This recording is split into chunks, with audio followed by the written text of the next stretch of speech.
जानिब बीजेपी है। 10 साल से नरेंद्र मोदी ने भारत के युवाओं को, नौजवानों को बेरोजगारी उनका मुकद्दर बनाकर रख दिया। आज रोजगार नहीं दे पाते हैं और नरेंद्र मोदी के पास इसका कोई जवाब नहीं है। महंगाई आसमान को छू रही है। मैं आपको याद दिलाना चाहूंगा कि 2022 के विधानसभा के चुनाव में जब तीसरे मरहले की मतदान हो चुका, उस वक्त नरेंद्र मोदी ने उत्तर प्रदेश की आवाम के दरमियान में आकर कहा था कि मोदी आपसे वादा कर रहा है कि जितने चुट्टा जानवर फिर रहे मोदी उनको उसका इंतजाम करेगा। बताइए, आज उत्तर प्रदेश में सबसे बड़ा मसला ये तमाम के तमाम जो जानवर जो रोडों पर फिरते हैं, किसानों की खेत खा लेते हैं, और जब वो गरीब किसान जाकर उनसे पूछता है कि भैया हमारे खेत को नुकसान हो गया, तो गवर्नमेंट की तरफ से कहा जाता है बाबा और योगी ने आपको 500 रुपए का इनाम दिया है, ये 500 रुपए रख लीजिए। आप बताइए, रात में खेत में जानवर घुस जाते हैं, जिसका वादा नरेंद्र मोदी ने किया। नरेंद्र मोदी ने विधानसभा के चुनाव में कहा था कि मोदी आपको वादा कर रहा है। आज भारत के प्रधानमंत्री तो आराम से दिल्ली में अपने महल में आराम कर रहे हैं, मगर उत्तर प्रदेश का गरीब और किसान परेशान है इन चुट्टा जानवरों से, इसका कोई पुरसाने हाल नहीं है। आज आप देखते हैं कि नरेंद्र मोदी कहते हैं कि मैंने गरीबों को गैस का सिलेंडर दिया। मोदी जी, कभी किसी गरीब के घर में आप चले जाइए, 1 या 2 गैस का सिलेंडर के बाद वो गरीब परिवार गैस का सिलेंडर खरीद नहीं सकता, उनके पास उतने पैसे नहीं है। वही लकड़ियों पर खाना पकता है, वही धुआं निकलता है हमारी बहनों के लिए।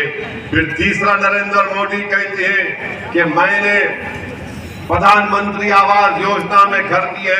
अरे कहाँ दिए आप बताओ ना हमको। मैंने प्रधानमंत्री आवास योजना के लिए, मुद्रा लोन के लिए और ये गैस के सिलेंडर की स्कीम के लिए मैंने आरटीआई एप्लीकेशन डाला, मगर कभी इसका जवाब नहीं आता है। तो मेरी आप तमाम से अपील है कि आपको देख समझकर अपने वोट का इस्तेमाल करना है। अभी हम आ रहे थे तो रास्ते में नरेंद्र मोदी का हमने एक वीडियो देखा। नरेंद्र मोदी जिस सफाई के साथ झूठ को बोलते हैं, शायद ही कोई इस तरह से झूठ बोल सकता होगा। भारत के प्रधानमंत्री ने कहा, एक टीवी चैनल को इंटरव्यू देते हुए कहा कि मैंने गाजा में जो इजरायली जालिम हुकूमत बमबारी कर रही थी, मोदी ने कहा कि मैंने यहां से अपने कदमी को भिजाया ताकि वो जाकर बेंजामिन नेतन्याहू से कहेंगे रमजान के महीने में बमबारी मत करो। नरेंद्र मोदी, इतना झूठ क्यों बोलते हैं आप? यकीनन एनएसए गए थे। सुनिए, यकीनन एनएसए गए थे, मगर पूरे रमजान में जालिम इजरायलियों ने गाजा के फलस्तीनियों पर बम बरसाते रहे। आज 16,000 बच्चे मर गए नरेंद्र मोदी गाजा में, 15,000 महिला मर चुकी है, 12 लाख अवाम बेघर हो चुकी है। 1 नहीं 2 नहीं, करीब 20,000 के करीब बिल्डिंगें इजराइल ने बर्बाद कर दिया।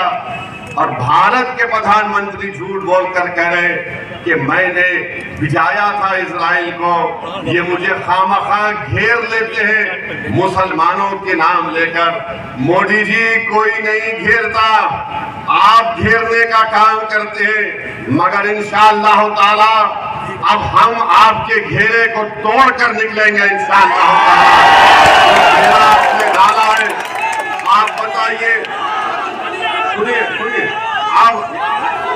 सुनिए, भारत के प्रधानमंत्री जो कह रहे हैं कि मैंने इजराइल को कहा कि रमजान में बमबारी मत करो। आज स्पेन में एक भारत की कश्ती जिसमें 27 टन का हथियार था, हथियार था, असला था, एक्सप्लोजिव्स थे, उसको स्पेन की हुकूमत ने कहा कि तुम स्पेन में आकर कश्ती को अंदर नहीं ला सकते। वो चेन्नई से जा रही थी इजराइल को। बोलो प्रधानमंत्री, क्या ये सच है या झूठ है? अरे आप दे रहे हैं इजराइल को असला। हैदराबाद में एक एल्बिट कंपनी है, वहां से ड्रोन बनकर जा रहे हैं और भारत के प्रधानमंत्री कह रहे हैं कि मैंने इजराइल को कहा था कि रमजान में बमबारी मत करो। अरे मोदी जी, अगर आप इतने ताकतवर हैं तो इजराइल ने तुम्हारी बात क्यों नहीं सुनी? जब आपके भक्त कहते हैं कि मोदी जी ने यूक्रेन में जंग रुका दी, तो ये तो छोटी बात थी। नेतन्याहू तो आपका बड़ा करीबी दोस्त है, आप तो उसको गले लपेटते हैं जब कभी भी आप मिले उससे। बताओ कितना झूठ आप बोलेंगे मेरे अजीज दोस्तों और बुजुर्गों। फिर भारत के प्रधानमंत्री टीवी के इंटरव्यू में कहते हैं कि यकसा civil code, uniform civil code, मिसाल देते हैं छोटे बच्चों को बिठाकर। मोदी जी, आप छोटे बच्चों को बिठाकर कुछ भी बोल सकते हैं, मगर असदुद्दीन अवैसी जानता है कि आप क्या करना चाहते हैं भारत में। यूनिफॉर्म सिविल कोड की बात नरेंद्र मोदी करेंगे और उत्तर प्रदेश में धर्म परिवर्तन का कानून लेकर आते हैं, लव जिहाद का कानून बनाते। बताओ वो यूनिफॉर्म सिविल कोड और ये कानून कैसे एक जगह जमा हो सकते हैं? बताओ उत्तराखंड में जो बीजेपी ने यकसा सिविल कोड यूसीसी बनाया, वो ये कहता है कि मुसलमान अपनी शादी निकाह से नहीं करेगा, गवाह नहीं होंगे और दुल्हन को महर नहीं मिलेगा, उसकी शादी होगी तो स्पेशल मैरिज एक्ट के तहत होगी। बताओ नरेंद्र मोदी, आप यूसीसी की मिसालें देते हैं। 1400 करोड़ टैक्स रिबेट आपने उन तमाम समाज को दिया जो मुसलमान और ईसाई नहीं है, आप क्यों नहीं हमको देते?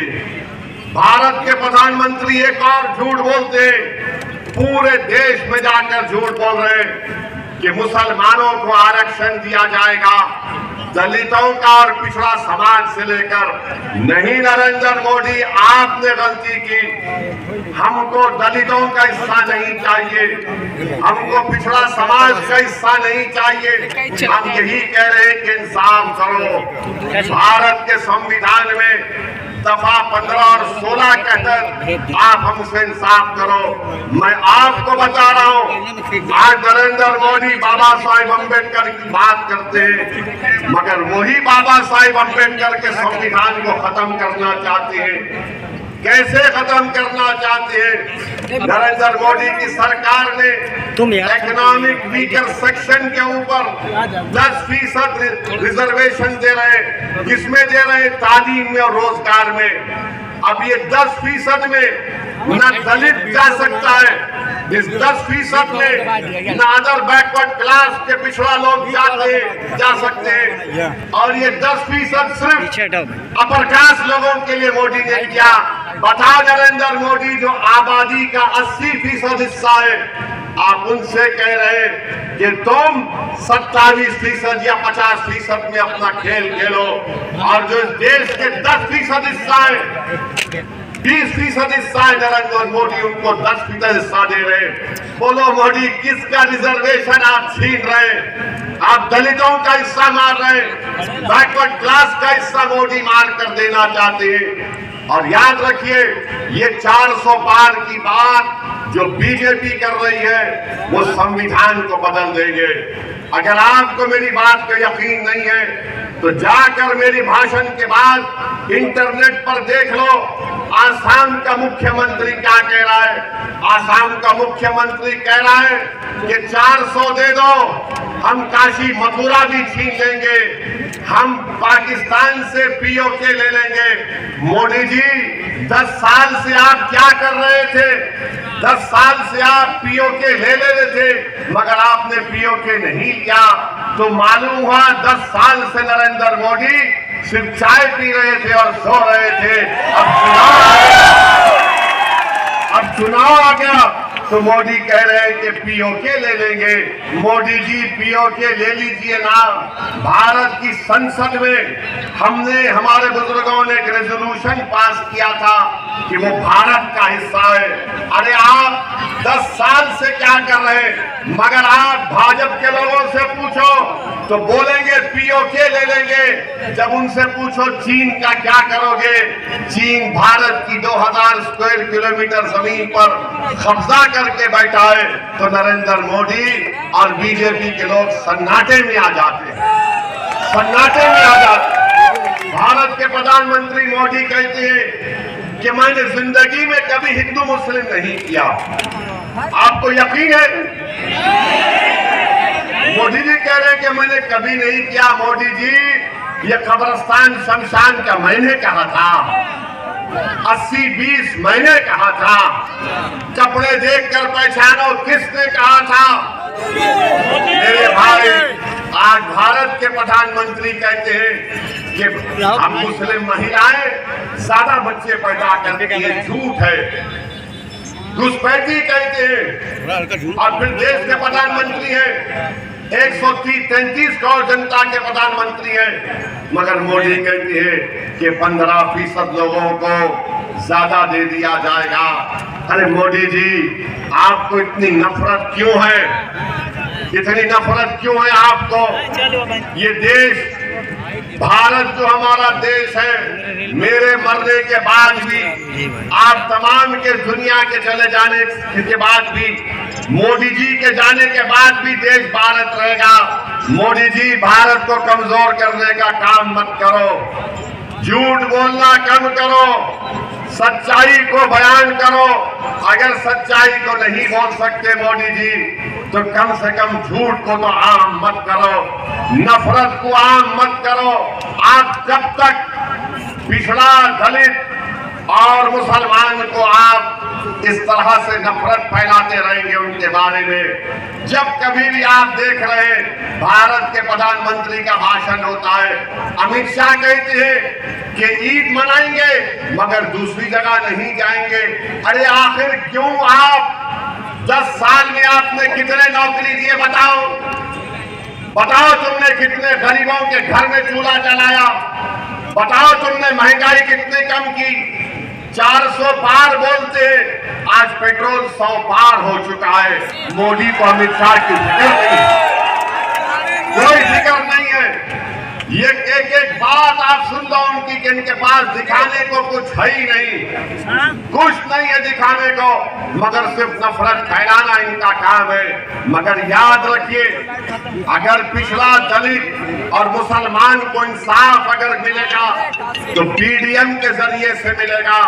हमारी बहन पल्लवी पटेल साहिबा ने एक बहुत बड़ा बोझ उठाया है। हम आपसे अपील करने आए हैं कि आप उनका साथ दीजिए।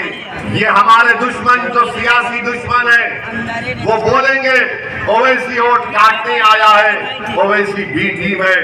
मेरे भाई, ये जो इंडिया अलायंस है, महाराष्ट्र में 48 लोकसभा की सीटें हैं, एक भी मुसलमान को टिकट नहीं देते और आकर हमको गाली देते हैं।